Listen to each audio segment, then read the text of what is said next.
Merry, everybody. It's a special, well, not really a special episode of the GI Show. We do this every week, but, it's Christmas Eve. We're here, we're celebrating, and we want to celebrate with you. So, Merry Christmas, or whatever you like to celebrate around this time of year. I'm your host, Ben Reeves. This is the Game Informer Show. I'm joined by a bunch of different Game Informer editors this week, including Leanna Rupert. What up? Christmas time. Yeah. Alex Stadnick. Hello, friends. Does that make us your little elves? Is that what's going on today? Your Reeves Claus? Santa Reeves? Yeah. Santa Yes. Ben? Yeah. Santa Reeves. Santa Reeves. Santa Reeves. You're all my Santa babies. Oh. Oh. I like that. Yeah. Blake, how's it going? Good morning, Ben. Happy to be here. Good morning. And Jay Guisao, you like Jay or Jason better? Jay is fine. Jay was perfect. Right. I was ready for you to butcher the last name, but that was perfect, dude. Hey, I try every time to butcher it, but for some reason I can't. Big crew. We've spent the last couple weeks celebrating some of the games of 2020, and we want to continue that trend here this week. So in today's show, we're going to talk about some of our favorite games to play with other people. We're going to talk about co-op friendly games, multiplayer friendly games, just anything that got you in the spirit of joy this year with your friends or your favorite enemy. I don't know. And then later on in the episode, we're going to talk about Hitman 3. We just revealed our newest cover, which is on Hitman 3. And we're going to have Jeff Cork. And I think, Blake, you're going to come back and talk about that, right? Yeah. You don't have any assassinations to take care of? Anything you want to tease for people? Why should they stick around and listen to you talk about Hitman? You know what? For the very first level of Hitman alone, which I think is the coolest thing IO Interactive has ever done since their landmark title, Kane and Lynch 2 Dog Days. Wow. All right. You heard it here.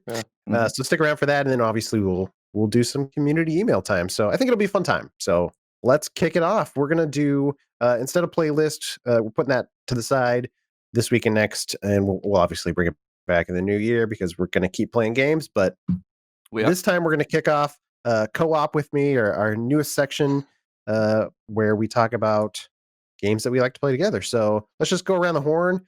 Jay, do you want to go first? Do you want to talk about some games you loved this year that are friendly and fun to play with other people? Absolutely. I guess I'll start with Phasmophobia, which has been awesome. Yeah, a couple of my friends from school were like, get it, and I was scared to get it, but I got it, and it was terrifying, but you know what, it's really good. It's a lot of fun. It's like a lot of laughs, a lot of screams. It's really interactive. I love that you could like talk with the ghosts. Like I'm like still new to like the PC gaming, so like I'm not used to like I don't know like how like interactive these games can be. Have you talked to the ghost yet? I do that a lot. I do that, but I've never died before, which is interesting. It kills me. I've still never died. That's incredible. No, I've never died. I usually talk crap, and then my friends get caught out in the open, right? Because I'm like hiding in the locker or something. Now wait, hold on. So back up. I haven't played Phasmophobia yet, but how does this work? Is that a game mechanic where you can actually talk to the ghost? Yeah. So there's like spirit boxes and stuff. You usually you're given the name of the ghost, and it like usually responds like when you say the name as you walk in. So I don't know, it'll be like George Johnson, and you'll walk in and be like, what's up, George Johnson, and George will be like, and then you're dead because you shouldn't have said his name. But yeah, that's are the ghosts ever friendly? Or are they ever like, you know what, I'm cool with you? Right, but like they're like friendly for like the first 5 minutes, if I remember correctly, right? Like they don't like attack they can't you. Come get you at that point, yeah. Right. Yeah. Exactly. But then after they'll that, scream at you. True enough. Yeah. It's fun. It's a lot of fun. And I still need to play the prison level, so I need to check that out. Sounds like a good excuse to stream. Just saying. True enough. We should play, Liana. We haven't played yet, and I know you really enjoy it, so we should play it. Absolutely. Cool. Absolutely. Well, that's a good choice for, scary game to play with friends. And is there a better season than Christmas? Play a scary game with friends? Easter, I can't think of one. Maybe. Blake, what about you? You got a game you want to share? Look, there's only one. Let's get it. There's only Let's one get into it, baby. choice right now. This has been the year of Call of Duty for Blake Allen Hester Sr. I am which might surprise some eagle-eyed listeners who heard me pop off about the game a few months ago, but Warzone and Black Ops Cold War multiplayer specifically, literally got me through 2020. Being immunocompromised, I'm extra quarantined, so Warzone has become almost exclusively the way I actually have social interactions right now. So I have my Warzone crew, shout out to the fellas and the Zomboys. Yeah, They know who they are. They know who they are. They shout out to y'all if you're listening. But Warzone, I think Warzone is a really great game. I think it's my favorite of the battle royale games I've played. I did really enjoy PUBG when it first came out and enjoyed Apex, but Warzone, the way I don't know, though it feels so tight. I mean, I guess Apex does as well, but I'm really into how Call of Duty feels. So having that in the battle royale mold really works for me.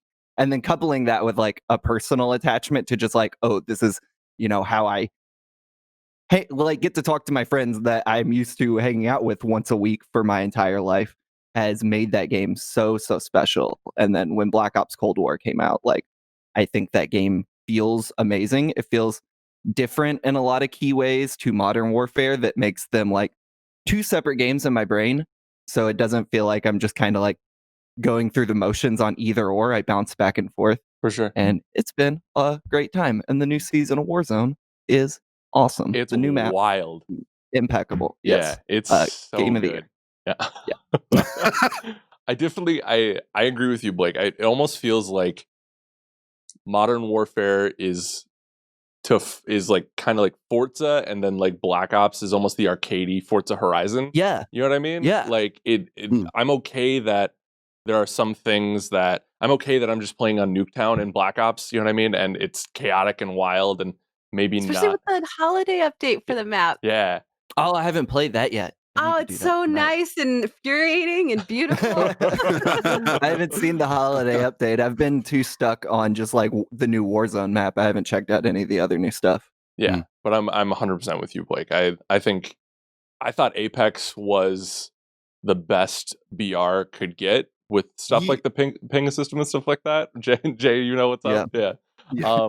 But I think it took, because one of the things you can't take away from Call of Duty, no matter how much you don't dislike the series or where it's going, is that those controls are always so tight, and it's always one of the best handling shooters in the world.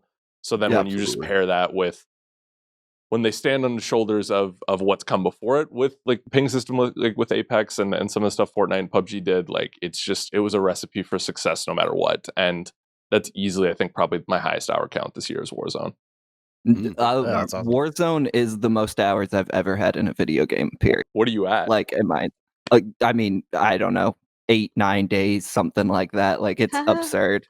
And that's not including multiplayer across the games. That's just Warzone. What's the number 2?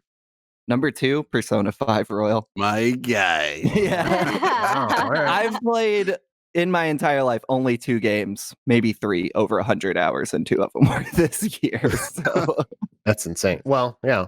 Why this year? Why this year of all years? I wonder. Did you have so much more time to play games? Alex, was Call of Duty on your list as well? It was, but I'm a prepared man. I got some more for you. I'm happy. Well, I mean, we can move on. Or if you have another game, go for it. I do. And I think people lament this game because it was so hard at times to get into the multiplayer. But once you got in, Animal Crossing New Horizons multiplayer was easily one of the best breaths of fresh air that I had this year. And just that, having that space to show off your creations with other friends and get inspired by or intimidated by people like Margaret, who have literally created the Citizen Kane mansions and stuff like that. It was just, and we all know Margaret. Yeah. Just for listeners, she works on staff. Works she's at in GI, department. I feel like GI fans would probably know Margaret. I know. Anyways. Yeah, maybe. Yeah. But there was just kind of, especially with early days when the world was so dark, which it still is, but when this was new, it was so refreshing to have those social spaces like Blake talked about, and just be together and in this innocent space, you know what I mean? And unless you're like chopping people's trees down and stuff like that, then that's a no-go. But when it worked, some of the best memories I had gaming with my friends this year was on their islands. That's awesome. Cool. I still need to get into that game. It's a shame. I should be ashamed that I haven't played it, honestly. I feel the same. Yeah. I haven't played it too much. Yeah. I'm going back. I haven't been back since my birthday in May, but I'm gonna finish my last run on Hades, complete the story, and then I'm gonna go back. So that's how I'm gonna pace myself over break. Good plan. Yeah. Sounds like a good plan. Leanna, hit us. What's another good game to play this year? I'm like so with you guys with Call of Duty. I'm sad though, because like usually I love to pick fun at when people bring up Call of Duty controls, because I always feel like Battlefield's controls are better, but we didn't get one and the last one wasn't that great. Interesting. So I'm gonna cry in Battlefield. And then Phasmophobia, but like my two like biggest ones outside of the ones that are already mentioned though is Among Us, which anybody that reads the site, like you guys, it's pretty obvious I stumped pretty hard for Among Us. Like it's like the success story that I just love to see. And I don't know, we play with it a couple of people here and it just gets vicious and amazing at the same time. And I love it. And it made me realize how creepy I was with learning people's like speech patterns and stuff. Because like people would come in and play with us for like the first time, and within like 2 rounds, I'm like, I know all of your tells. And I'm like, that kind of makes me wonder, like, am I a creep? Like, what does that say about me? It's just a fun game to stream. Like, it's a fun game to stream because it's low pressure. Because I have the worst, I can't stream shooters because I have no attention span.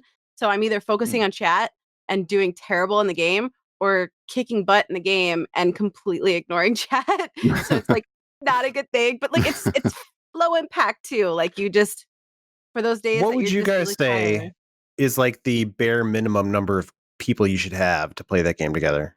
You really should have 10 people. But if you do it down to 5, you can change the restrictions a little bit, like put it down to just 1 imposter and lower the task number. And I like, heard there's a lot of variables. It's like okay with 6, but really you don't want to go below that, I feel like. I mean, And it's not unless better, you wanna do, obviously, the like more you have, but yeah.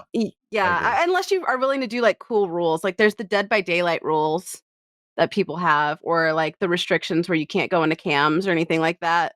I feel like if you have a lower number, and if you can play with people because it doesn't have the same like kick when you're just doing text chat, because it's the voice chat, it's that dialogue in the meetings that just is so funny. It's the best. Great. Well, one of the games I wanted to highlight this year, it's a great co-op game if you guys are looking for that experience, is Sackboy: A Big Adventure. It's out on both PlayStation systems. And I wasn't like, I didn't really have this game on my radar at all. It kind of came out and I was like, oh wait, yeah, I think I remember them talking about making a Sackboy game. I wasn't into Little Big Planet much at all, and I didn't find the platforming in those games very good. But Sackboy: Big Adventure was designed specifically to be a kind of 3D platformer, kind of in the style of like Super Mario 3D World, for example. And you can play it 2-player. And I've been having a lot of fun just like playing that with my wife, and like so I recommend getting a wife if you don't, or a significant other of some kind, and then starting there. But then, yeah, I had a special purchase. A lot of microtransactions. But yeah, Sackboy, a lot of them. But Sackboy is a lot of fun to play, and it seems pretty friendly, at least early on, to people who are not like super experienced in games. I'm talking about myself. I'm just really bad at them. So, but yeah, great co-op. Light, easy, lots of like costumes to unlock, and I'm having a good time. Sweet. Jay, you have a second game you want to talk about? Yeah. I'm going to talk about Apex Legends.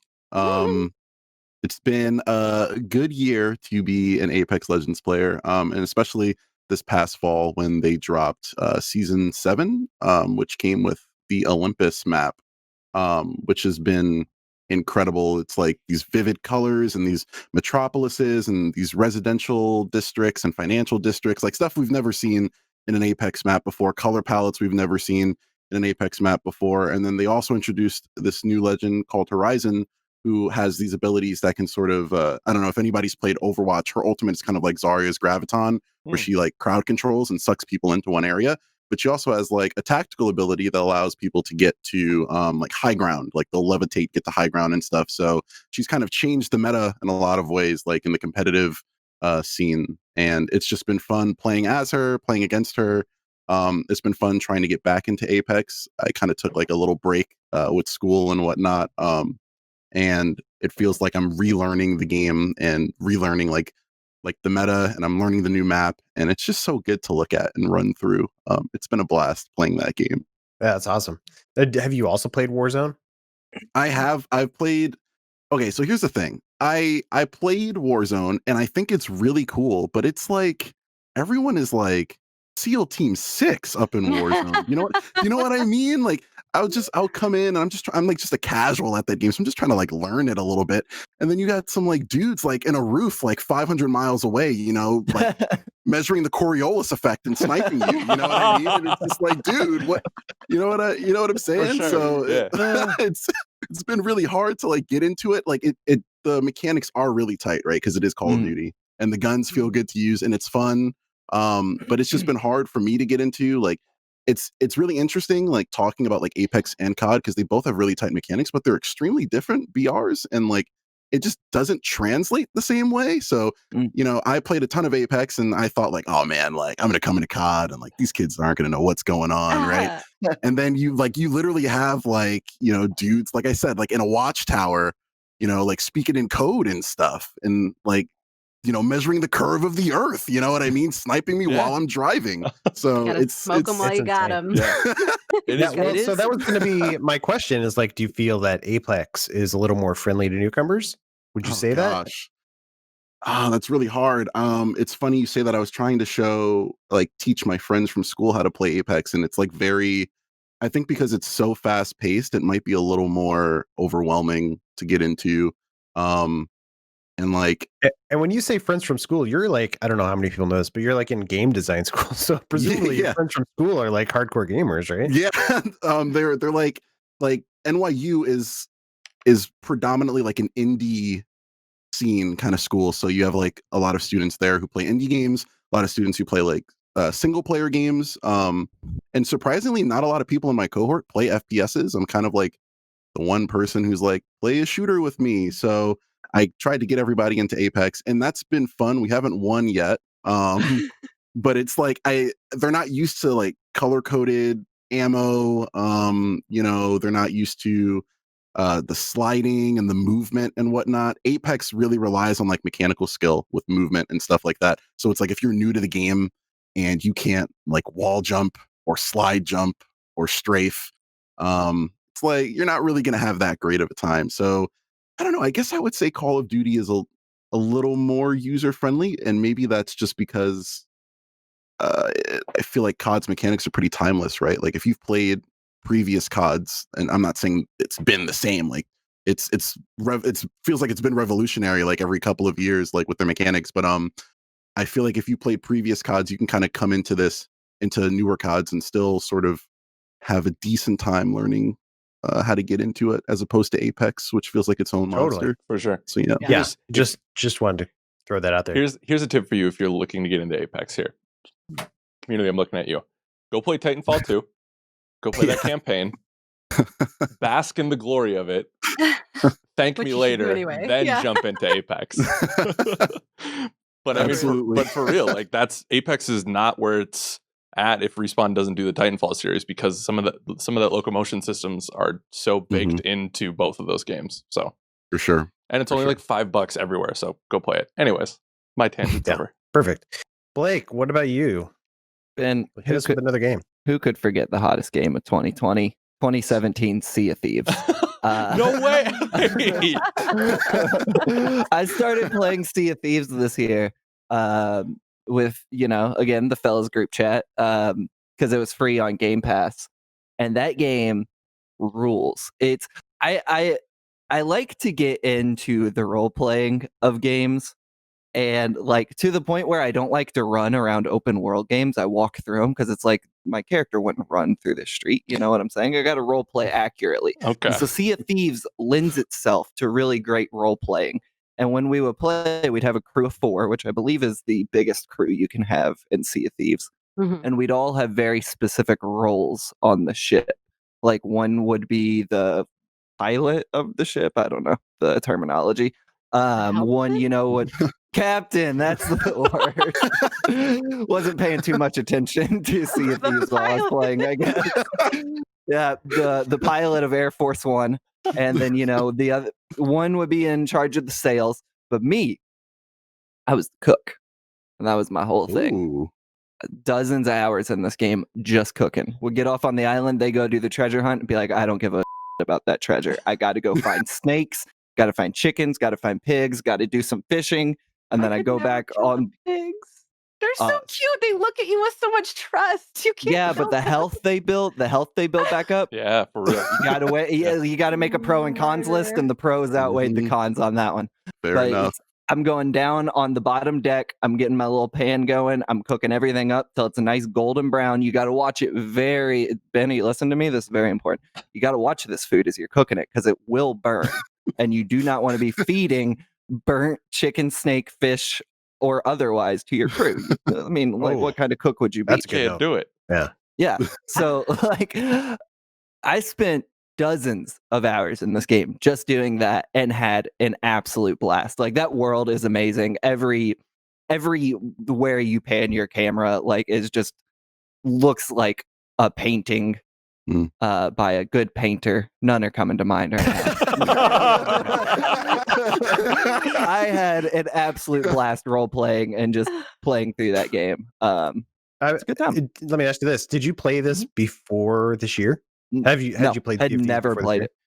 Wow, that's interesting. Yeah, maybe this is a good time to get back into Sea of Thieves because I know they do tons of work on it. When we played it was from launch. Totally different from launch. So that's what I understand. And we played it right after a major update. So I can't remember the name. It was the Ashen something. It added a big skull to the sky. I don't know. I was cooking the whole time. Didn't really matter to me. But yeah, I really recommend if you have. And it's a super low stakes multiplayer game. It's not something like Warzone or Call of Duty or Apex, which can be very demanding of players. You can just get in that world and just dick around for hundreds of hours and not even do these very involved quest lines, which are really cool. But that, again, going back to the social aspect of it, that really appealed to me. Can I ask you a personal question, Blake? I'm an open book. Yeah. Nobody else can listen to this because it's a personal question for Blake. Yeah. No. You've written on the site just about you're kind of you've stopped drinking. But how do you feel about drinking in games? Do you drink alcohol in games? I don't. You've talked about that on the site, so. Yeah, I guess for anyone who hasn't read, I'm a recovering alcoholic. So I've been sober now for over a year. And thank you. I think if I have the option in a game, I will usually play a sober run or whatever. Cyberpunk has that option, and you actually get responses and whatnot. So in Sea of Thieves, I don't drink. My friends in it do, which is really funny because you run around puking everywhere. The only exception was Night School's After Party that came out last year because I was covering that game specifically with the angle of addiction and sobriety. And so I went whole hog on that one, drank every opportunity I had just to see how it played out. But yeah. Can you play that game without drinking even? I think there's points where you can. You can? Yeah. I believe it's hard, which makes sense given the context of that game, that it's hard to get through it. But I committed to just going at it. But anyway, to answer your question, for the most part, if I can get through a game without drinking, I will not do it. Interesting. Well, thanks for sharing. Cool. No problem. Great. Alex, what about you? Another game? Yeah, let's talk about the zeitgeist capturer of Fall Guys for a second.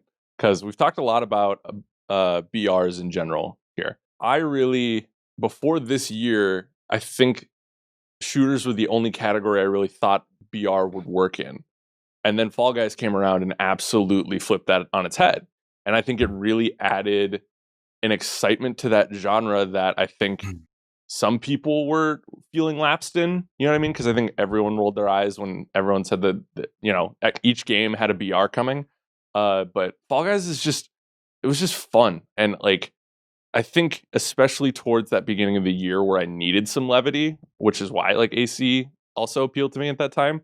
Like, it was fun feeding my competitive spirit, which overwhelms me at times, without feeling like I had to worry about my KD or like unlocking a bunch of stuff. You know what I mean? Like, I could jump in after playing Last of Us or Ghost as a palate cleanser, go get a couple of crowns, you know, unlock my Yeti costume or whatever, and then be done for the night.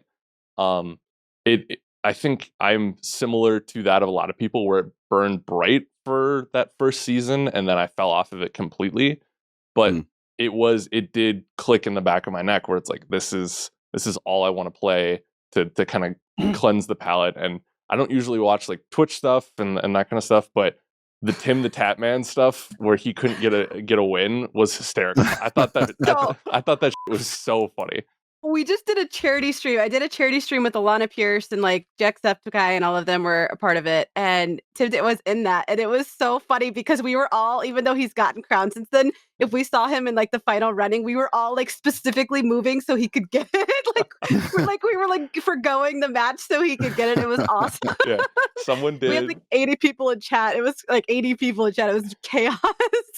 Someone did like maybe even was ESPN, but they did like the 30 for 30 documentary style trailer for it. It like, what if I told you it was a streamer? And it was just I loved that moment. But like, it was just these weird jelly bean people running around, and I feel like almost everyone, like I handed the controller to my girlfriend who's not really a gamer, and she played it and liked it. You know what I mean? Like, it was just it felt like a really sweet cultural moment that we could all get behind on the backdrop of what 2020 was. And it's something I'll pop back into. I'm not going to play it as hardcore as I did when it first came out, but it's always something I'm going to remember fondly from this year. Aww. Cool. Thanks for bringing that one up. That's a good reminder. Fall Guys, it exists. It does. It's a thing. Leanna, what about you? I don't know if this one counts. So if it doesn't, I have a semi-like game to it, but we were playing last week, and then this weekend I played a bunch of the Back for Blood alpha beta. Let's go. Yeah, is that a thing where anybody can get into it now? No, I know it was closed, but there's gonna be an open beta here soon, I believe. But this one was closed. It was like invite only.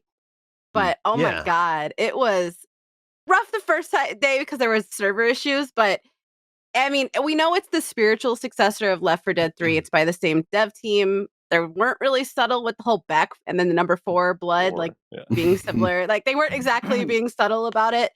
But I don't know, like you hear a lot about, spiritual successors, and they don't quite stack up. And this is basically Left 4 Dead 3. Like, this is the Left 4 Dead 3 we've all been wanting. And like, I'm not gonna lie, like I am a big like shooter mechanic snob. Like, if I don't feel comfortable with the gun mechanics in the game, I likely won't play it. Not because I'm like, oh, it's hard. It's just like if I don't like it, I don't like it. And I'll like obsess about how a gun feels.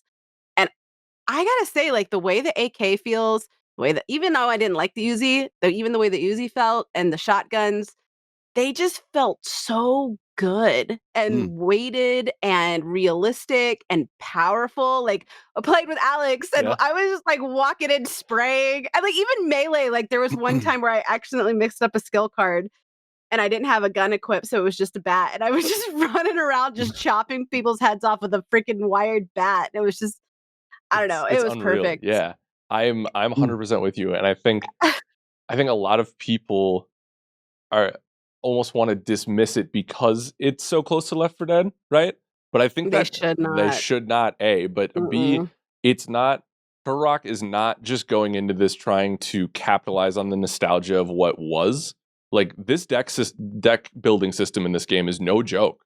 And coming from a person who absolutely does not like card games or deck I didn't think I would games, like it, but it adds a strategic layer that is thrilling to it, at least in the first mission, right? We got to see how they build upon it, but it really differentiates it, and it was night and day going from the basic deck they give you at the start and me not knowing anything about it to actually putting the cards in it that I wanted, and we flew through the finale, whereas before it was a struggle bus. We did it. We played with Dan yesterday or Tuesday, maybe Saturday.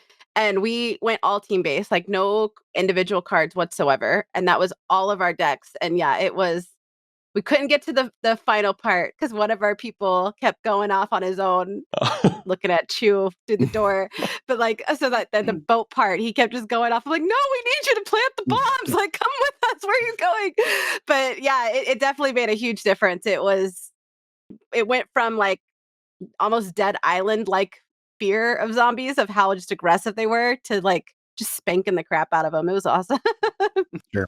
All right, well, more Back for Blood talk for you guys. Not quite a game people can play this year, but if you are interested in multiplayer games, stay tuned for it. It sounds promising. There is Zombie I wanted to Army highlight 4 that's similar. So that was my backup if you said that didn't count. Well, Zombie Army no, I'm 4. sorry. You talked about Back for Blood instead, so that's your choice.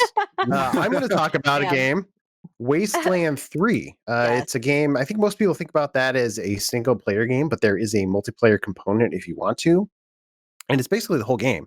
So you can sit down and you can play the whole game with a friend if you want, and you can tag team the story. And it's a good time. Like, it's a pretty cool strategy game. And you can like shake up your team and like, give your friend a couple characters and you control specific characters, and then you just switch back and forth. And like the strategy surprisingly still works out in co-op mode.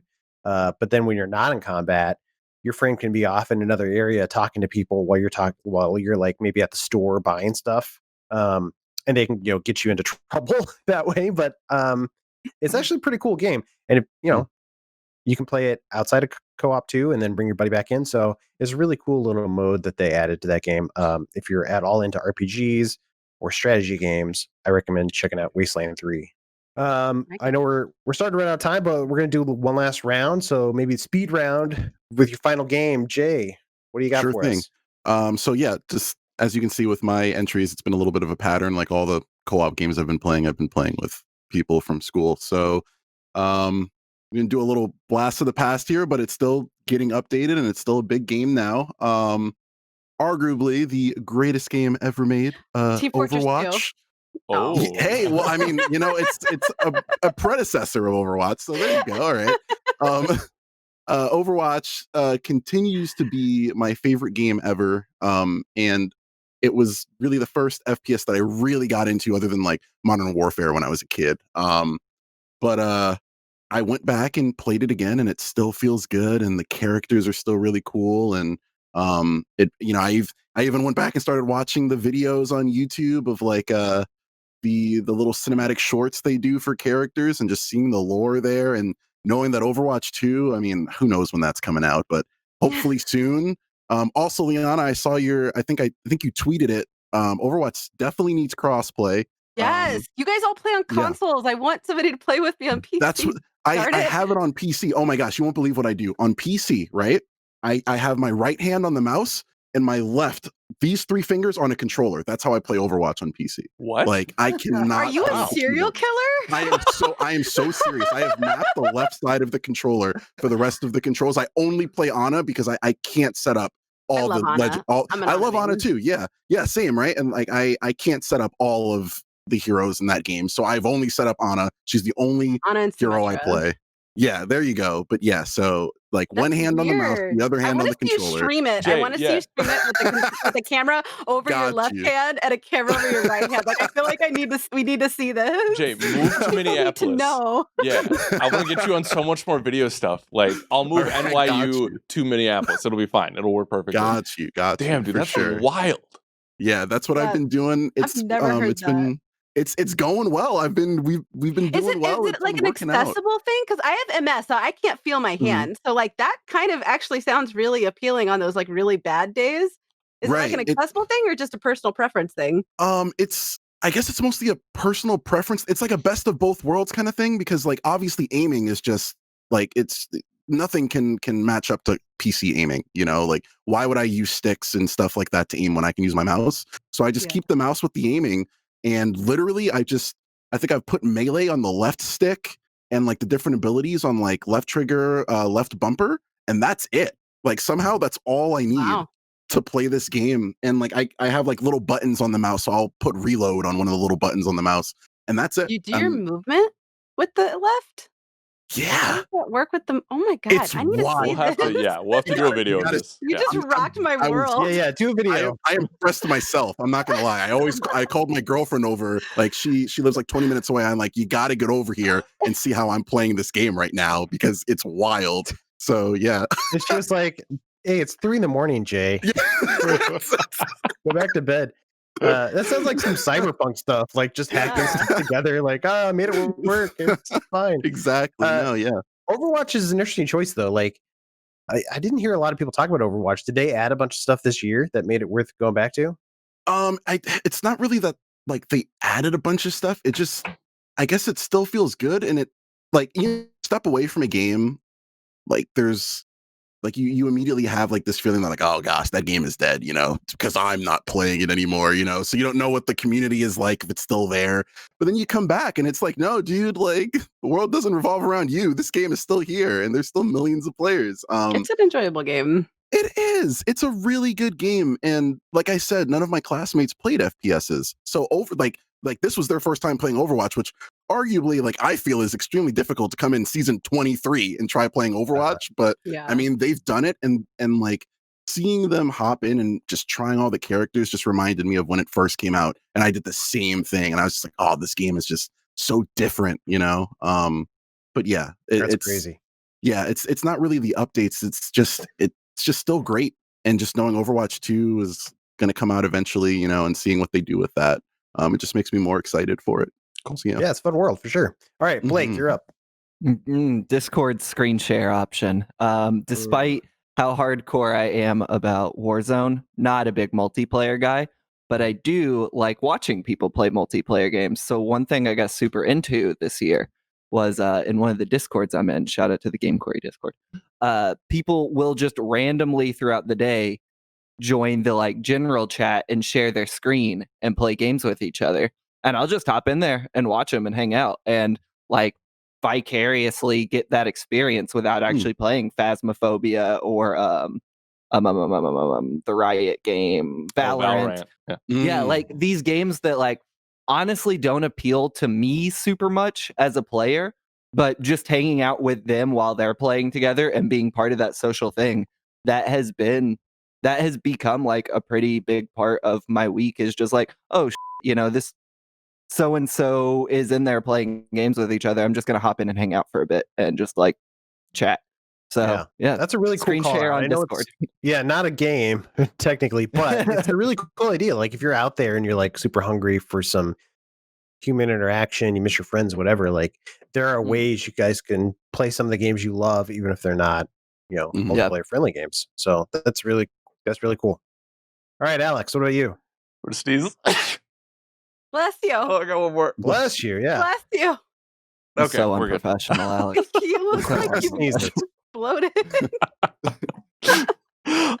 My one quick is I got to move in with my girlfriend this year, which is exciting. But quit bragging, dude. I know, right? A little humble Right? brag, right? Yeah. Is that your favorite co-op game? Yeah, move. Hey, you can play Sackboy now. Yeah, that's true. Yeah.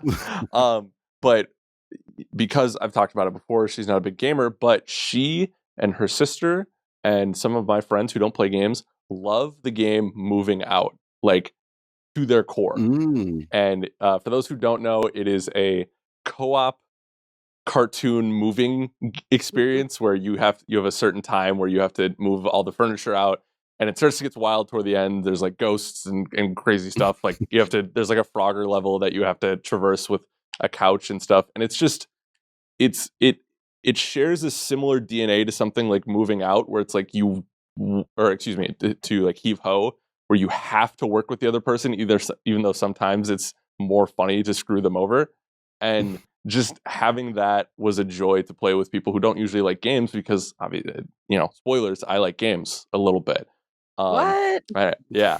It may not be one of the most polished experiences, but it was good fun to push someone off into the river with a couch and then also try to go for gold. Like it was just silly fun. Yeah, it also has kind of a similar vibe to Overcooked. Yes. So if you're one of those people who really loved Overcooked and you kind of got all the flavor out of that one because you overdid it, nice. Maybe check out Moving Out. Wow. Yeah, that was good. Good work, Ben. All right, Leanna. I guess I don't know. If somebody said it made me a basic earlier, but like I really like Destiny 2. Like that's my big thing. I love chirping people through raids. We've been grinding the newest raid a lot on our 3 characters to rotate the drops. It's arguably the best raid that has ever come out of the franchise. Even Vault, which used to be my favorite, but is coming back, which is awesome. And I don't know, just the events and stuff. It's changed a lot since Destiny 2 launched. I enjoyed Destiny 2 when it launched, but I did recognize that it did have a lot of need for growth. And I feel like for the Forsaken DLC was really the jumping point of when it became the Destiny 2 that they originally had envisioned. And this was also post Activision separation as well. So there's a little bit more freedom there. And I feel like with right now with Beyond Light, this is like the precipice of like, this was the game we wanted to ship. And I think it's very evident. It feels like a love letter to fans because it changes so much while also still maintaining a level of familiarity. And I don't know, it's nice, and they're focusing more on comedy again, which is great because there's like this really dark, serious narrative, but they're not afraid to play with the levity, which I was honestly genuinely scared of that they were going to ban him completely because a lot of that comedic relief was Cade Six, and then they offed him, best character of the franchise. And but yeah, no, I if anybody is looking to play, I play on PC. I will guide you through the new raids or through trials or whatever you need. Got you. Would it Great, work with yeah. my mouse controller setup? Could I Oh my god. Can I I map don't that? even know how that works at all. Much less Destiny. That still blows make my it work. mind. Cool. Well, yeah. So for my final choice, I'm going to talk about a game. I think it's probably like the best party game out there. I think it also gets overlooked a little bit during when people make these like year-end lists of like best co-op games or just best party games to play together. But the Jackbox games are consistently the funniest games and the most fun I have with other people across the board. You know, and this year Jackbox Party Pack 7 came out and it had, I think it's maybe my favorite pack. It's definitely one of them, and I probably say that every year, but it's another really good set of collections. It has Quiplash in there, which is always a good time. But then they also have this Champed Up, which is a very simple drawing game where you draw just like some kind of contestant, and then they kind of fight other drawings that other people made, which is it's such a dumb like low stakes. You don't have to be super invested in like you're not yelling at people if you lose. You're just having a good time. And then another one I really like to highlight out of there is called Talking Points, where you are teamed up with another player, I should say, and they're like sending you slides. So just random pictures, like you might get a cat playing with yarn, and then you might get a picture of a sunset, and you're basically giving a speech. So it's you doing this improv speech session, which I always have a good time with that. So yeah, it's a great collection. Check it out. It's a good call. Jackbox Party Pack came out this year. Yeah, it's so good. Very cool. Cool. Well, yeah, hopefully that gives you some ideas of games to play with your friends and family this year, especially if you're social distancing. Like, I know that's hard, but there's a lot of great games, a lot of great content this year to check out. So have fun out there. That's what we'll say. So we're going to take a break. We're going to talk about Hitman, learn about Hitman 3, and then we'll be right back.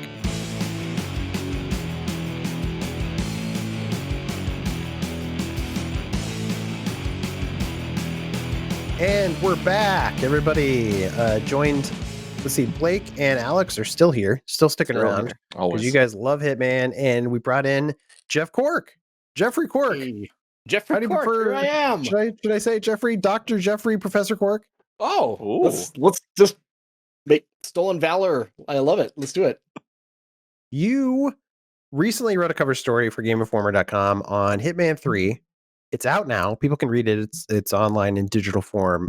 And if you're a subscriber, you should be getting the print magazine soon. But you did it. You wrote the story, Yes, so read and it. you're here to talk about it. What's exciting about this one? What's exciting about it? Were you a Hitman fan before this? I will say that I liked Hitman. I don't think I fully appreciate it until I went back just as preparation for the cover story. I went through and played like the Hitman 2016 all the way up to through Hitman 2 in its entirety, just as like a big marathon. And I think doing that really gave me a better appreciation for just kind of the whole Hitman experience. So I guess you could call me a fan. I think at the time that the original Hitman was released, I should say too that I did not have the stomach for playing it in an episodic form. I'm an impatient person, so I waited for the Game of the Year edition and then got it that way. So perfect. Hey, was it 2016 when that first one came out? The one that was episodic? I think it was around then. Yep. I remember playing that one a little bit and dabbling in it and being like, I'm more of a fan of old school Hitman, where it was a little more action packed, where these feel kind of like staged dioramas. It wasn't until Leo Vader joined the staff that I went and listened to him talk about it. He loved it, and just like the amount of gameplay that's in there, like you can go in and you can walk around this world, and the way you interact with it and watching the systems play off of each other and doing like crazy setups to try to assassinate a person, like that's a lot of fun. So I went back to it, and I have a better appreciation for Hitman now, is where the story's going. And so I'm more excited for Hitman 3 than I would have been a couple years ago. All that said, do you talk about that a lot in the cover story about my excitement for Hitman? And Leo Vader? It's predominantly what I spend most of the time talking about. If you remember that I did that interview with you, that was what about.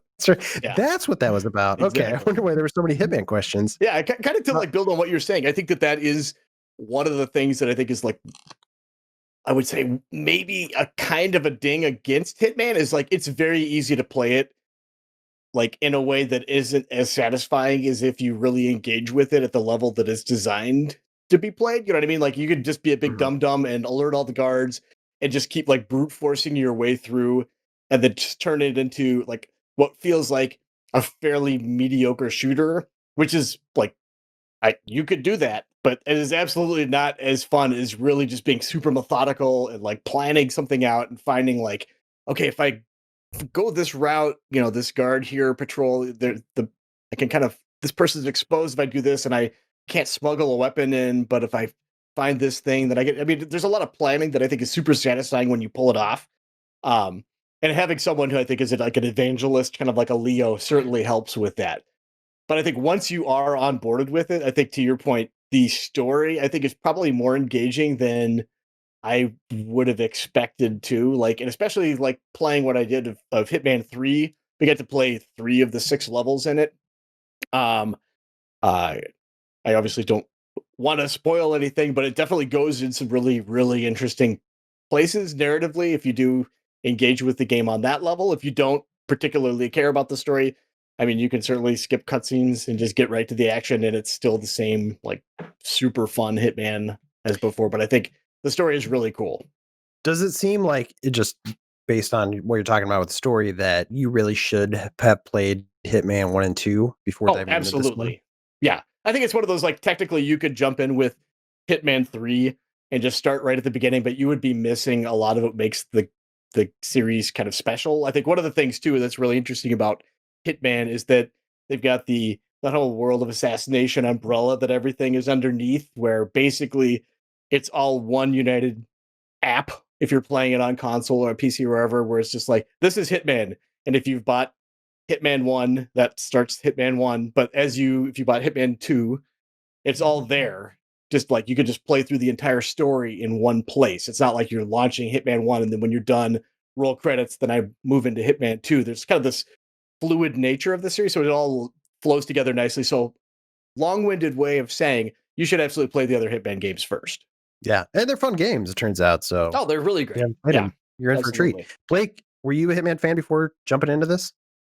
Yeah, I like those games. I think in terms of like, you know, immersive sim or immersive sim adjacent games, the Hitman games are kind of lower on the totem pole for me, but I still do appreciate what they do.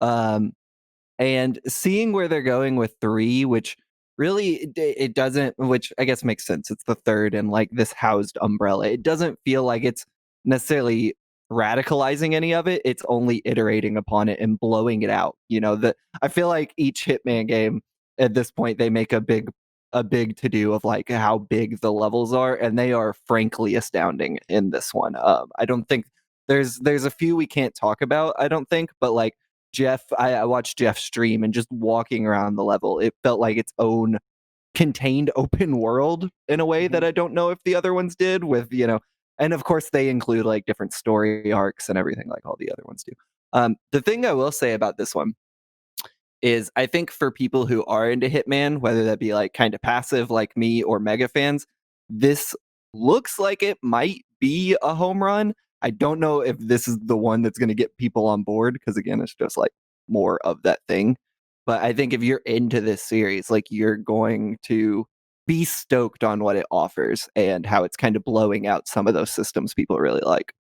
Yeah, that's awesome. So you talked about like the maps are bigger. Is there anything else that's I think that's new? Like, what are they doing that's new? I think for me, the thing that stood out is we're talking to the team, and they were saying like this is kind of the last entry in the trilogy. So they said like somewhat selfishly they wanted to include things for the fans, but also stuff that they wanted to put into the series for themselves, but just hadn't got around to it for whatever reason.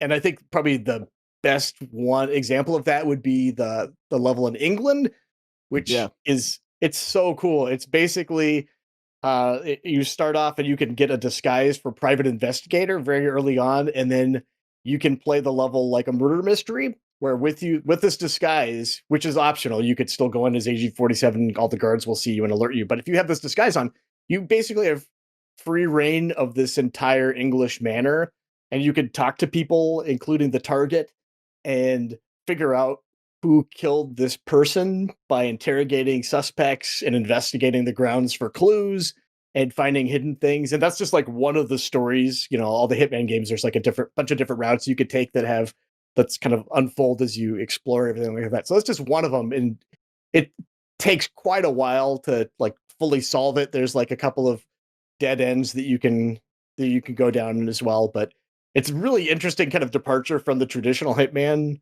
games. And I'm really into it. It's super cool. Yeah, I get the sense that with this one, IO is going for it in a lot of interesting ways. And like Jeff said, they brought up they're doing levels or like doing ideas that they had kind of had on the back burner for a while. And it makes me wonder how much of that is like IO as an independent studio being able to take those big swings. But like it does feel like a swan song in those ways, especially that level, which is so cool. And like, why the hell would you play it any other way than the murder mystery? Like it is pitched as a murder mystery, and it is so awesome that they're going for it within the Hitman series in that way. Yeah, absolutely. Sounds really fun. Did IO give you guys any insight into their development approach or what they're thinking about the series as a whole as they work on it? Lake is thinking intently. I don't want to like jump on him, but it seems like no, I'm trying to remember how important the series is to the studio. I mean, it's basically their flagship. It was one of the first things that the studio did, and it's been just a consistent through line.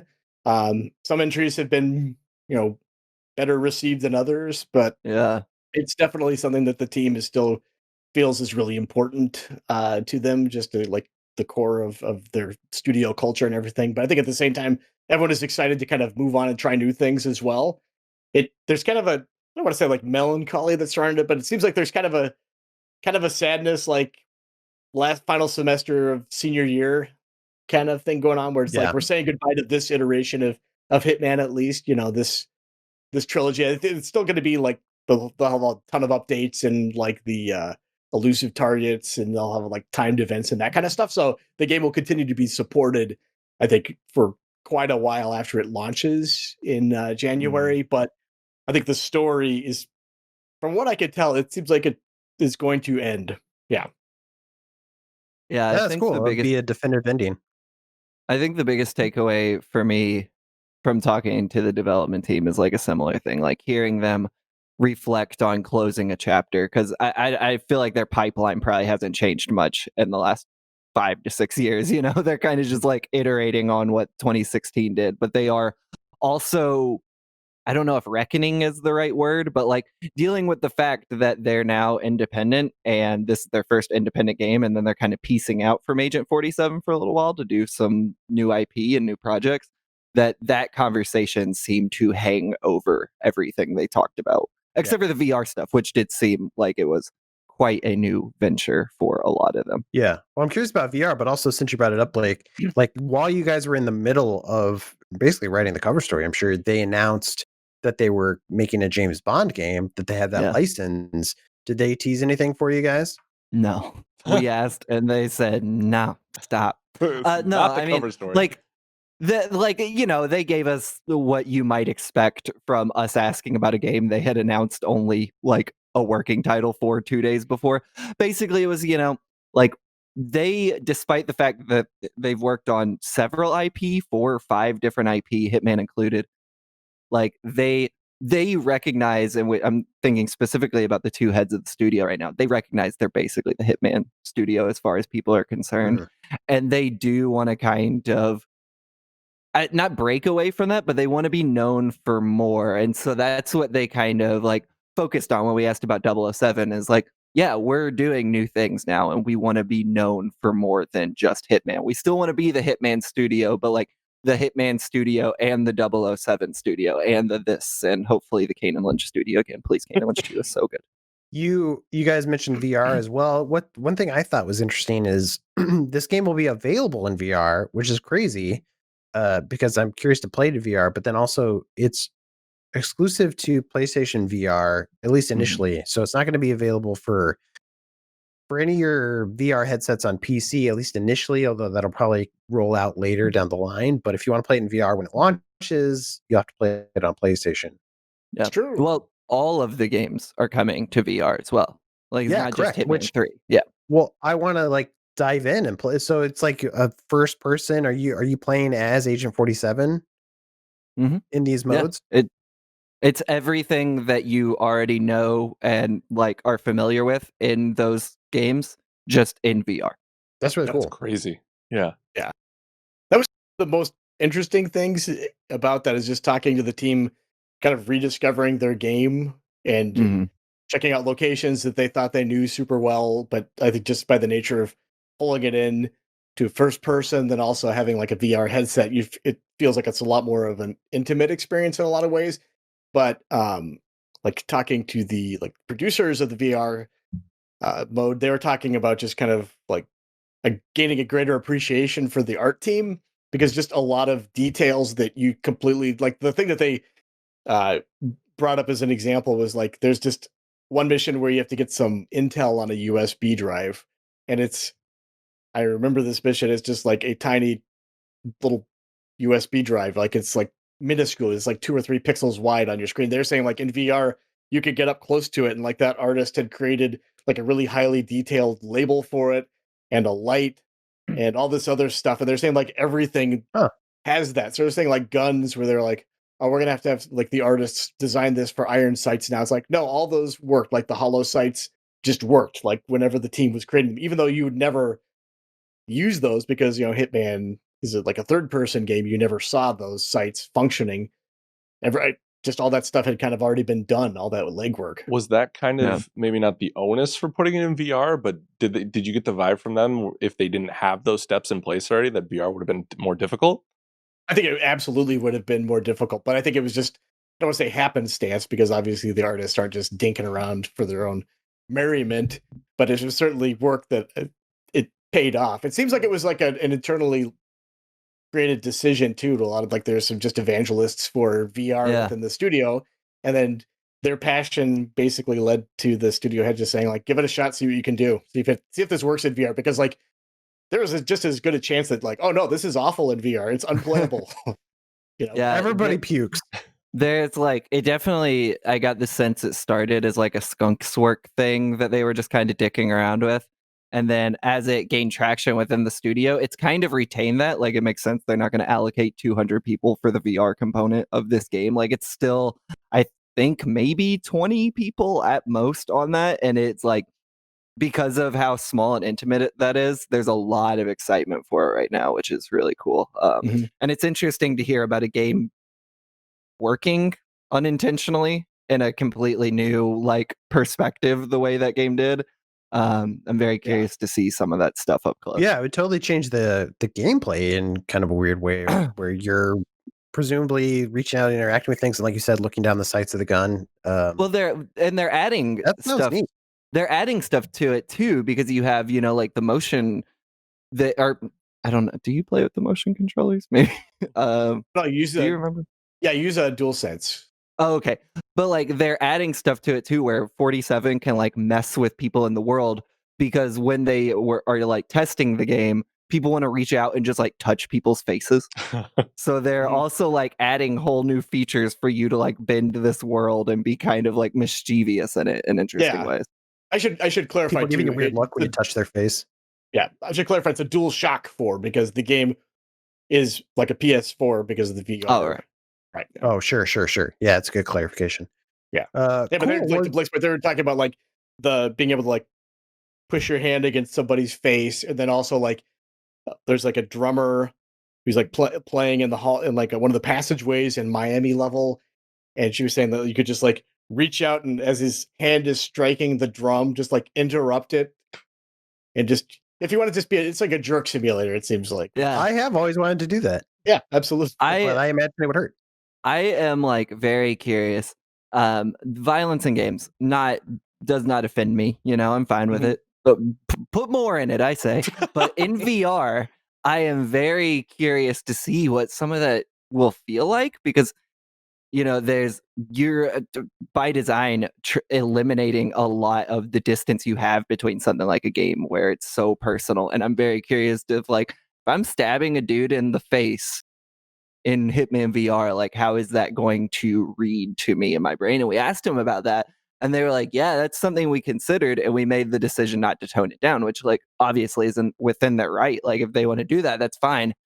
But it will be interesting because it's a brutal game. When you are choking someone to death in that game and you're doing it in first person and having that like situational awareness, I'm really curious how people react to it.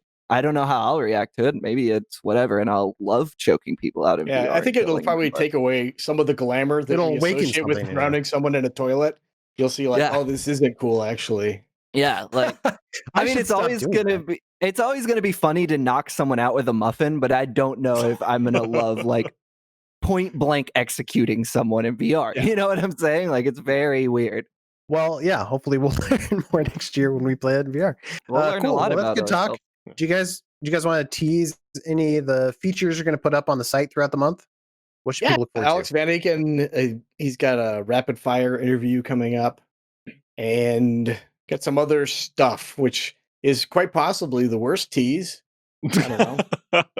I got a slightly better one, I guess, than stuff. Is I talked to the two heads of IO about them being an indie studio, and that happened honestly through failures. Maybe failures not the right word, but like Hitman 1 coming out and not performing in Square Enix's mind, who was their parent company at the time, and you know they had to like make some tough calls where they had to do a management buyout because Square had put them up for sale. They went through a round of layoffs, and now they're this wholly independent studio. So we talked to the two heads of IO about that, and they've talked about it in the past, but they were very frank about some of that stuff and said some things about internally how that was going on that was honest in a way you do not hear from people that high up in a company. So I definitely recommend people check that out, especially when I write it, because I haven't yet. But it's gonna be great when I write it. Yeah. I'm also looking forward to reading it. How many times did Kane and Lynch come up when you were talking with them, Blake? Look, I wanted to do this. I thought the stars were aligning for me because one of the last freelance things I was trying to get off the ground was a making of Kane and Lynch 2, because I think the development of that game is fascinating. And it was the first thing I pitched to them when I got assigned to this cover thing. And IO, God bless them, they entertained my idea for a couple days, but finally they were like, we kind of just want to talk about Hitman. Is that cool? And I was like, yeah, all right. I guess I'll stop. All right, fine. Yeah. Do you know what the original brought up much? Do you know what the original name for Kane and Lynch, the first Kane and Lynch, was? No, I don't. Bad Men. Really? They are some bad boys. Yeah. I'll tell you what. That first we game got pitched on that game for. Yeah, we got pitched on that game for a Game Informer cover, and we're like, yeah, we like it, we'll do it, but you guys got to change the name. So that was Andy McNamara decision. My working title is for number 1 is Bad Game, but number 2, this game's the last 10 years. Wow, Blake. But number 2, one of my Number 2, my favorite game of the decade. There we go. I'll say that. I think it's fantastic. Interesting. Good stuff. Great. Well, that's Hitman. Games looks good. Say what you will. Yeah. Maybe it'll Definitely beat looking out forward to spending more Blake's. time with it. Yeah, me too. So comes out early next year. Mhm. Yeah, but the cover story's out now. January 20th. So go read about it while you can. Because you got to, I guess. I don't know. Is You this have to. transition going well? Let's take a break. I think we need to work something out. We're gonna come back and do some emails. Thanks for watching, everybody.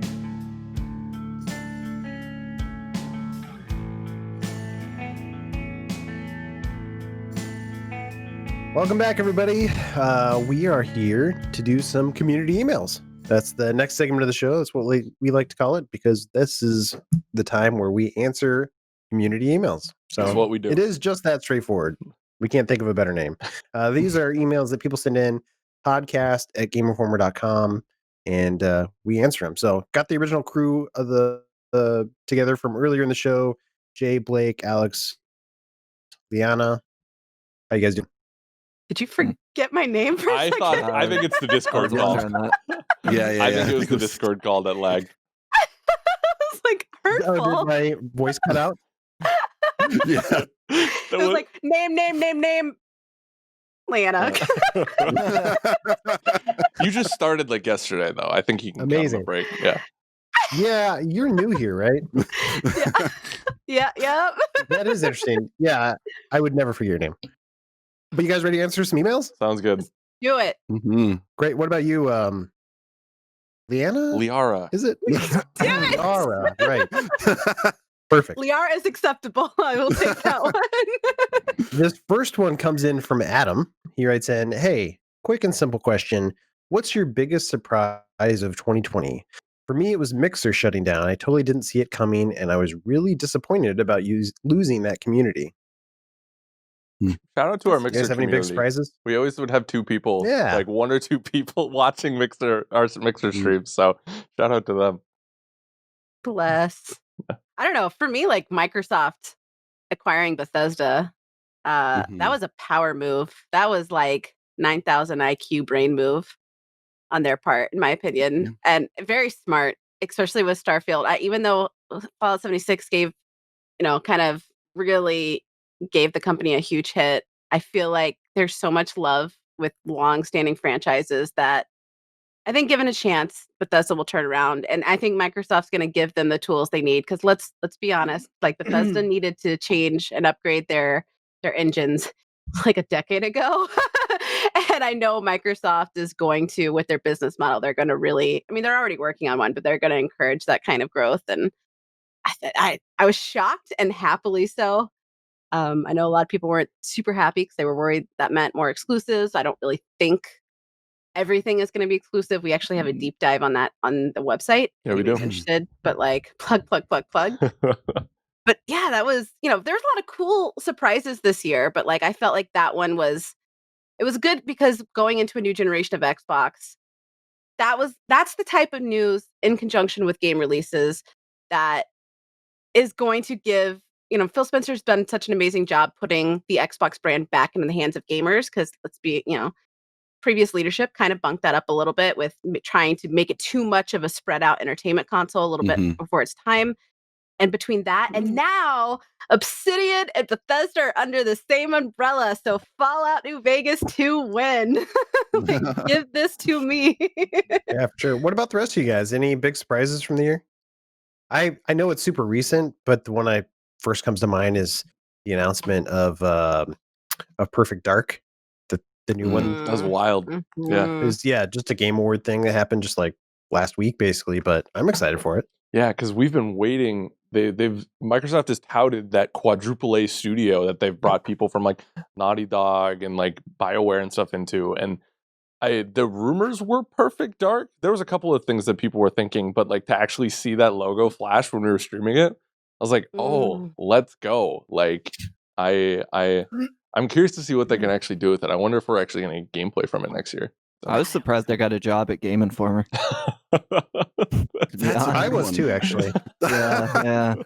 What are they asking? Like industry surprise or personal surprise or whatever? I'm sure they're talking about in video games, but Yeah. You know, it's your question, man. How do you interpret it? I guess, like, to talk about Warzone again, it was just surprising to me that was, like, became not only, like, my favorite game of the year, but my go-to game of the year. Like, it is the exact opposite experience of what I look for in games. So that was really surprising, but I think it speaks to the larger trend of people just, like, really seeking out personal contact through games in this year that I don't think was surprising, but some of the games that became the zeitgeist definers were surprising. Like, I think Among Us is the best example of that, or even Phasmophobia, which I think, like, has a really solid hook. But, like, Phasmophobia was, as far as I understand, was, like, it's a pretty rough game to play. But, like, you know, because people were starved for that, you get these really interesting games that capture the zeitgeist, like Phasmophobia and Among Us, I think, being the I think best that's the fourth examples time of we've those used that word this podcast. Yeah, Let's make this a probably. drinking game. Yeah. I'm gonna skip the drinking game, but I like where your head's at. Touche. You get water, man. Sorry. No, it's cool. I'm just messing with you. But that, I think, like, I don't know if people wanting that or craving that was surprising to me, but what became popular out of it was How much it took over. constantly surprising. Yeah. Yeah. I like it. That's really good. I think for me, what came as a not good surprise turned into something positive, and that's that since we knew about the Xbox, basically since we knew about the Series X, it was that Halo Infinite was coming day and date with it, right? And then they had their first showing, and the internet was set ablaze with was it Bob the Grunt or the Brute? Craig the Brute. Yeah, Craig the Brute. I have like a metal canvas of him, like Andy Warhol style. It's amazing. That's incredible. I sim for that one. But like, Halo as a property has been so fascinating to watch from outside because, like, you can feel the pressure that 343 puts on themselves and that Microsoft puts on that property after 5. It is wild to me that there's a world in which if the internet did not react in such a harsh way, we may already have that game. But especially in light of what happened with Cyberpunk, I am so happy that is not till next year. Like, give it that time to breathe. I didn't think it looked that bad. Like, you know, I think a lot of people took it to task. I thought the art style was there. The lighting was beautiful, and the combat looks so punchy and so good and exactly what I wanted. That being said, if they were that worried about it, I'm so happy that they took the extra year. But like if you go grab your Series X box right now, Chiefs on the back of it from Infinite. Like, that was happening. Play it now. Yeah, exactly. Like, that kind of rhetoric, like, that was it happening in July or whenever they did that showcase. And, like, obviously they had some production plans for it, you know, bundling and everything like that. And, you know, it got delayed. And I think thankfully so. Like, I think that turned into a good surprise, even though in the moment I was like, oh, are they really that far off? You know what I mean? Like, so, but I think that it's also one of those weird things. I mean, you know, several of us looked at it and we're like, that didn't look too bad to me. And it's really hard to judge a game before playing it most of the time. And nobody on the internet was playing that game. So I don't know why it gave me much sparked like such Halo a criticism. Seemed very unfair. Yeah. It gave me very big Reach vibes, and it was very artistically, organically Halo. And I am with Alex. Like, we could talk hours Halo, go into lore. We can't do that now, but we could theoretically. we will one day. The thoughts are there, but like, well, I remember seeing it and I was really nervous because we knew gameplay was happening, and I was nervous because I was like, oh, what if I don't like this? Because I'm really critical of 343 for obvious reasons, and it's just like, I don't know, when I saw it, I was so excited. I was like, this is perfect. Like, does it look like, you know, the power of next gen? No. Does it look like an upgraded Halo? Absolutely. And I don't know, even Craig the Brute, like, I was like, that's like a cool, I feel like every game kind of has that potato that it almost is like loved because of its potato-ness. And I don't know, it's like, I'm prepared to protect Craig the Brute with my life. Like, I love that man.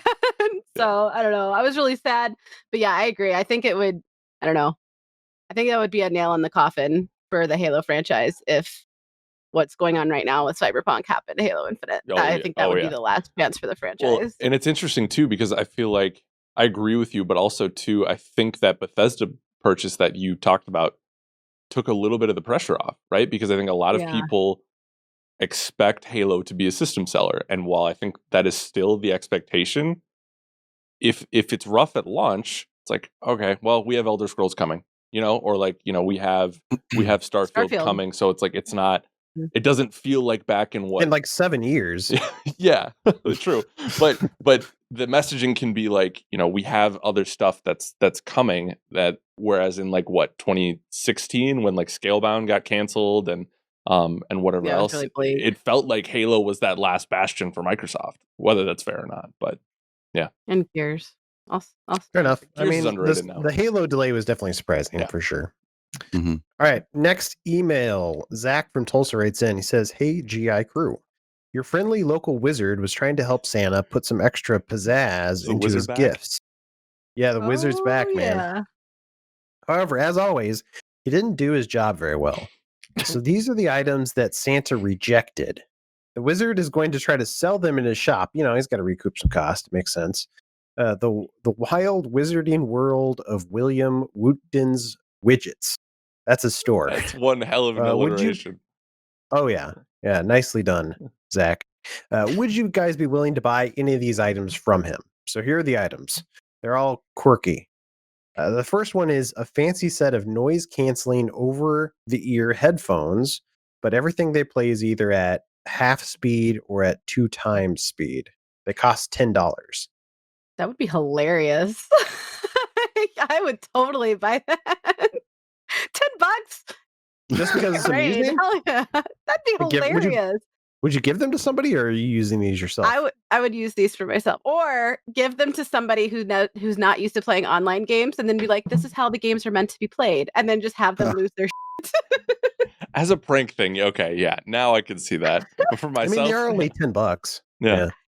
I would be into this because I'm one of those monsters who listens to podcasts at like 2x speed sometimes. Oh my god! I'm not that against is that a it, thing? But I don't want to listen to them with like over ear headphones. I'd rather have earbuds. So that's kind of the reason. Do you have an earbud version? That's what I would say. Okay. All right. Next item. A PS5, which, hey, we could all use one of those, right? But each time a game saves, manual or autosave, there is a 2% chance it deletes all the saves of that game that you're playing. He also says no cloud backup data allowed. That sucks. It's only $35. Oh yeah. With all the issues PS5 is currently having, that's not that far fetched. So $35, yeah, give it to me. Done deal. I'll buy 2. Yeah, I'm all in. But here's the thing: like 2% chance. That's actually kind of high. Like no matter what game you're playing, that's 1 in 50 saves. If you make 50 saves, it's going to happen, right? Yeah. That's not quite exactly how math works, but I mean, that's a really high percent chance of you losing just all your saves. So you basically have to play games where you never save. I primarily play on PC anyway, so like that would just be for exclusives. So I think my chances are a little bit lower. Is it a full wipe or is it doesn't matter. Like if you play like autosave? It says manual or auto. Oh, so anytime it saves, and like you auto save sometimes, anytime. Okay, 50 times an hour. Okay, that's true. So it's going to happen to you, unfortunately. I think the percentage chance is too high. It should be like 0.002 or something. And then it's like that weird risk of like, okay, if I play this game, there's a chance I'm going to lose the save halfway through. Your and I'll have to restart whack, Last of Us over again. Zach. Yeah. It's very whack. $35 PS5 though. It's not bad. Yeah. I got to turn this down. I already own a PS5. Yeah, I regret that now because it was supposed to be my PS5. And I was like, no, Cork, give it to Blake. And I got one coming, and then mine got stolen. There's nothing I can do about that. I'm so salty at everything in the world. The world hates me. I mean, I appreciate you telling Cork to sell it to me, but there's nothing I can do now. I'm gonna crash at your house, and we're gonna pull up too. And we're gonna play some Demon Souls. That's fun. Is Cork the friendly local wizard? Yes. Jeff Cordy. Yes. The OG friendly. Well, Wii. look at that beard he has. Look at Yeah. the beard. Tell me He about hides some PS5s in that beard. I would believe that. 100%. Okay, there's one more item the wizard's going to try to sell us here. It's one of those zero gravity full sized massage chairs, which I'm not even sure what he's talking about there. But every time you use it, every time you use this chair, you will forget to do something important the next day. It costs $150. Oh, well, I have MS. That's my everyday reality. Give me the chair. Done. Here's my $100. Here's my address. Send it to me. I have What Post-it is a notes for zero reason. gravity massage chair? Are those like super expensive? I don't know. It makes you sounds like dope. recline back. Yeah, they're really comfortable. They have like hammock styles of those too, and you lean back, and it's designed to hold you in a way where it feels like you're floating. They're amazing. ooh. Highly recommend. I think this is worth it if you just like plan your week accordingly and you're like, all right, tomorrow's Sunday. I have nothing to do. So if I forget to do something, totally fine. And phone alerts. I use phone alerts for everything. There's like 20 Post-it notes on my monitor right now for things to do tomorrow. I think it'd be the case where like you get a reminder on your phone and you'd be like, oh, I'm going to go do that thing. And then as you're walking to it, you forget immediately. I think this is cursed to the point of like you cannot accomplish one of your tasks. He is a wizard. That makes sense. I woke up 2 hours late for work today, so like I'm a disaster. Do you already have this chair? I'm a disaster usually, so I do not need anything else fucking me up more than I already am. So gotta pass, wizard man. Forget to wake up. Oh. Yeah. Wasn't happy about that. Womp, womp. All right. Next email. Donovan from Hamburg says, hello, all you beautiful informers. Hello, Donovan. I've been listening to the podcast religiously. As a matter of fact, I keep going back to all the older episodes. Your podcast is all I listen to. Oh, wow. Thanks, Donovan. He also shared a story awesome. about a cat that he had, and he really liked when I shared that story about my cat a couple weeks ago. Anyway, his question is, I love the game Kingdoms of Amalur. This is Donovan writing again.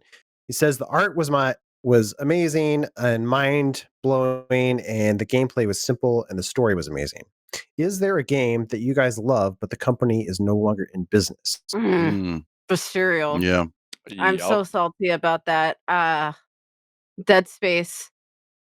And the Star Wars. The more we kept learning about the new Star Wars game they were working on, that especially with the success of Mandalorian, playing a bounty hunter specific RPG type game. Oh my god, my heart just hurts thinking about it. So specifically talking about Visceral, which was like part of EA. I've actually been to that studio. It's like just in the EA building, and like EA is still there. So I wonder who's there now. Like who's in that spot? Oh, well, like that floor that had Visceral in it. So it's just but yeah, that Andy was sad Mack's that they closed down office. Visceral. Yeah, it's probably It's got 2 floors himself. Yeah, I'm with you. Visceral was going to be my choice. I also weirdly love Dante's Inferno. Maybe it's the guilty Catholic in me. I loved that game, and I loved where that game was going, like for the sequel. And it makes me sad that literally, I will never get that. Like, there's no studio that's gonna get a revived Dante's Inferno request from its fans. But I'll start the charge. We'll do it. We'll make a bunch of fake accounts, bot accounts. Yeah. Less demon babies though in the next one. How about that? That's my only. What about the room with all the penises? More of that. I mean, Cyberpunk has all the dildos, so why not? Yeah. It's a phallic type. That's your bedroom, right? Yeah. Blake? That's right. For me, Ben, I'm just gonna move on right past what you said there, Ben.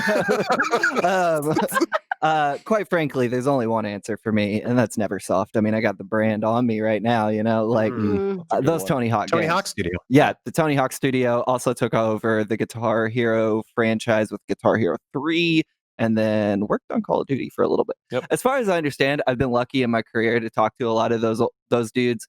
There's like a little bit of Neversoft still at Infinity Ward, like on the Zombies team, I think.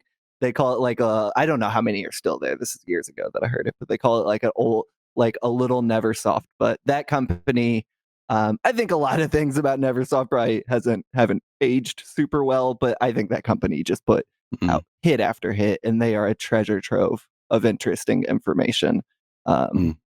And Tony Hawk's Underground, as we all know and say all the time, the single greatest game ever made. So gotta give them my shout for that.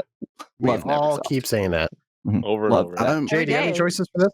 Yeah, I have a really a company that probably no one has ever heard of. It's called Takara, and they made they're a Japanese company. They made a bunch of games in the 90s that I know nothing about, but they made a game in the early 2000s that I played that was very formative, and I have it right here. It's called Road Trip Adventure on the PS2. And it's like this open world game where your avatar is like this cutesy car, and you talk with other people by like flashing your headlights, and like your goal is to like become the president of the continent. So you go around like meeting different people, and you get your own house, and you build a town kind of like how you did in Breath of the Wild, but like in 2005. And you drive around, and you like you can put together like a racing team, and you go from like racing and like this really simple like sort of like town, sort of like an early town in Pokemon games. But then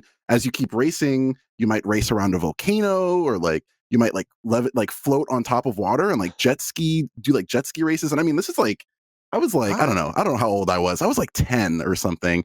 And I couldn't believe how good this game was. And Takara ended up cool. It's a really cool game. It's funny, when I was an intern, the first thing I did was like go in like the game room, and I found the game. Like, y'all have it, and I played it. And I teared up a little bit. It's such a good game. It even had its multiplayer. Oh my gosh, here's the wild part, right? Multiplayer, you are cars playing soccer. It was ahead of its time. Actually, yeah. It's like, Rocket dude, League who? That's what I'm saying, dude. Like, it was the most incredible game. And it just had so many amazing modes, and like I think you could like have a partner, like, and your partner was just a car. Like I said, all the citizens of the world were little cars, and like it was just fun. And I missed that game, and I wish that company was still around and they made another game. Because I would still play it even if it didn't age well. So yeah. Ever been tempted to dive back into their back catalog and be like, all right, they made a bunch of anime stuff. Should I check this out? I don't know. I've thought about it. I also like don't want to like play their other games and be like, ugh, this company like maybe not. Oh no. But yeah, Road Trip Adventure. It's the greatest game ever after Overwatch. Yeah. I have to check that out. Yeah, please do. It's all right. In the old PS2. Final email. Tommy from the internet. He writes in. He says, "Hey friends, below." He has a game for us to play. He's identified a handful of games that at least acknowledge Christmas within the gameplay in some significant way. Along with them, I've selected a handful of user reviews or opening excerpts from Metacritic or Steam. Basically, he's presenting us with the quotes from the reviews, and he wants us to guess which game it is. Okay. And these are all Christmassy games. Does that make sense? Okay. Yeah. Mm-hmm. Yeah. On some level. So keep that in mind. All right. You guys ready to figure it out? Let's do it. Mm-hmm. First game, the overall user score is 7.5 out of 10. First quote. This is plainly a scam. 4 out of 10. Last of Us Part 2. Next, Just kidding. does that Just kidding. game? kidding. It's a good guess, except I don't think Christmas is in that game. This is Perfection. Short and sweet action game with its tender side. Don't wait a minute to play it. Trust me. 10 out The of 10. Division. Ooh, good guess. Incorrect. Game is buggy as hell, and I'm giving them the benefit of the doubt due to COVID-19, but maybe they should have focused on program, as it says, instead of political/social themes. Oh man, yeah. Can't have political games. Watch Dogs? Yeah, all right. Better Watch boss Dogs, battles, great lead character, sympathetic villain, improved combat, gameplay mechanics that make the game more interesting. The list goes on. How's that not Last of Us Part 2? That sounds like everything. That's not I what almost it The was. Last of Us Part 2. It is a game that came out this year, and it was on a Game Informer cover at some point. Oh. I love it because it has good gameplay, story, and animation. Story not about Peter Porker, but Marvel Spider-Man Miles Morales. Oh. There we go. Political. It What? says Petter 1.5? Porker for some reason. 7.5. I think people didn't like the Black Lives Matters or something. It was. Oh my You know, it's god! the internet. It's like a Whoa. 2-second thing. Just look the other way. Also, oh my god! yeah. The internet is such babies. Anyways. Great game though. I agree. Yeah. Although the fact that I got a 7.5 out of 10, it's crazy. Okay. That No, is that's nuts, way too Second low. game. You guys ready for this? The overall user score is 5.5 out of 10. Oh, Honestly, I don't like graphics. Whenever I see realistic or modern graphics, the game will be mediocre, and that's what I feel about this game. Wow. There isn't much to do, and no, I don't think adding more fish or more items will make this game any better. Animal Crossing. It's Animal Crossing New Horizons. dang! Very nice. Alex. Thank you. Those graphics Okay. are really Victory realistic. sip. Yeah, that's right. Okay, next game. Overall reviews are very positive, by the way. Yeah. And just so you guys know, this isn't all games that came out this year. So think back a little bit. Okay, better than Fortnite. Apex Legends. Nope. Warzone. PUBG. Nope. Nope. Nope. Nope. Spell Nope. break. No. Nope. Here, I'll just keep going. Okay.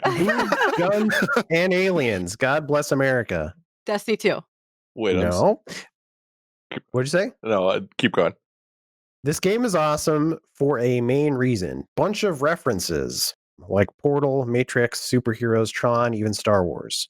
Another review. Simply the best Superman game ever made. Agents of Mayhem. See if you can. No, you might be getting close. I was a naked man flying a spaceship while listening to What Is Love. Saints Row. Saints Row 3 on Switch. Yeah. Definitely sounds like Saints Row. On Switch, huh?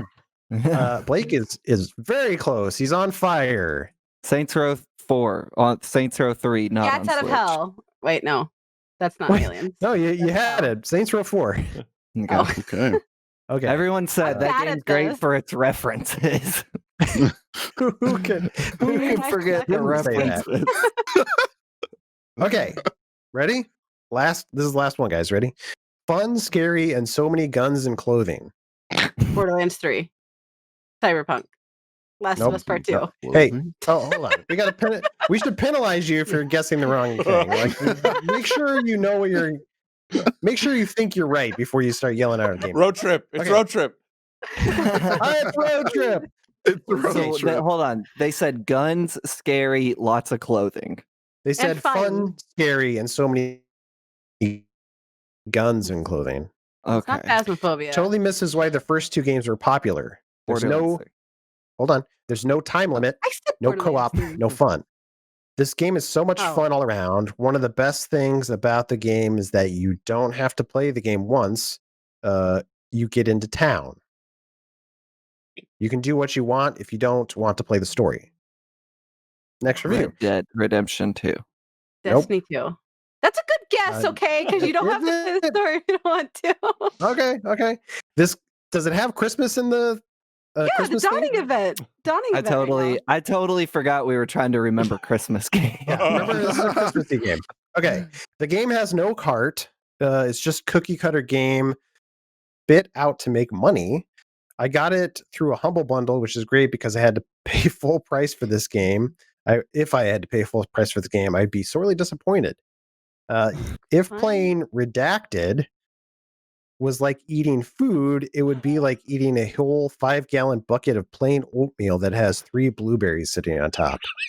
You'll eat those blueberries with the first few bites. It's pretty good. But then I'm like, man, I got to eat another bite after another boring bite. We should freelance Surely out some there's a reviews. I don't Yeah, think this person wow. likes games. Disintegration. Hey, guys, don't know. I was reading a quote. I don't know if you heard the quote because you were talking over me. This guy's Daddy. talking about blueberries. There's more blueberries in this. Mass Effect. Nope. Liara. I think She's a I think blueberry. Leanna's used up all of her guesses, but feel free, everybody else. Okay, this is a fun game, fun guns, fun music, and very good food physics. In game, the character is good, and the gameplay is fast and beautiful, and destruction and thousands of zombies. Days Gone. What's it called? No. Food Um, physics? Dead Rising? Dead Is Days Gone Island. Christmassy? Wait, Dead Days Island. Gone Jay might have Rising said something. Dead Rising? was Was it on Dead Rising? Christmas, right? Yeah, was it Dead Rising? Yeah, which one? 2. Which one? Three. 1. That's right. Dead Rising 4. Oh, Food physics, Good job. huh? Hey, Clearly, I think Jay and I are the winners of this game. Obviously. right. Good job, everybody. Good job guessing. That brings us to the end of the show and a little segment I like to call Get Wrecked. Get So wrecked. it's where we recommend things and to read or watch on a Game Informer content. Alex, you want to go first? Yeah. We launched our newest magazine this week, in fact, and Mr. Van Aken put himself together a little rapid fire interview that I'm excited for people to see. We're definitely want to hit the rapid fires again, and we did one last month with Immortals, and I'm excited that's a piece of content we're hitting harder this time. So go check that out. Cool. What about you, Blake? Check it out. Jeff Cork wrote a great cover story for Hitman 3. And I feel like people are sleeping on that game. And that game is real cool and iterates on other Hitmans in really interesting ways. So I think you should go read that. He really juggles the preview side of it and deep dive into the creation of it super, super well. So I really think you should check that out. Awesome. Great. Jay. I'm gonna go with like a bunch, but all under one, like all on one branch. I think y'all should go out and watch our Game of the Year videos that the Alexes have put together because they're all incredible. And they put a lot of work into those. So please go watch them for sure. Which one's your favorite? I really liked, and this is interesting. I really liked Van Aken's, like what he did in the beginning of Half-Life Alyx. It's so good. Like how he drew Game Info. I thought that was dope. Oh, you're spoiling it.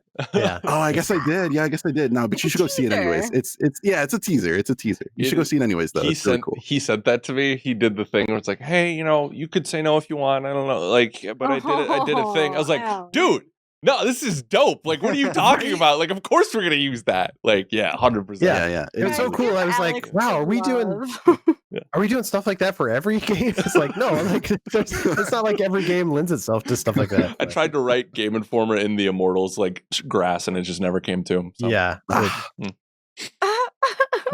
Cool. Yeah, that's a good choice, Jay. Leanna, what about you? Just because we talked about it earlier in the podcast with co-op games, we played with Miss Haysta. We played some Back 4 Blood. So if you're missed out on the beta, and you're interested in that, definitely check that out because it got really chaotic and it was super fun. Sure, cool. And then I wanted to point out, we haven't talked about it too much on the podcast recently, but Diablo Immortals, some of us have gotten our hands on it. Dan Tack especially has been playing a bunch of that game, and he wrote up some impressions. So Diablo Immortal Alpha impressions. He played it. It was the new mobile game, just to be clear, the Diablo Immortal mobile game.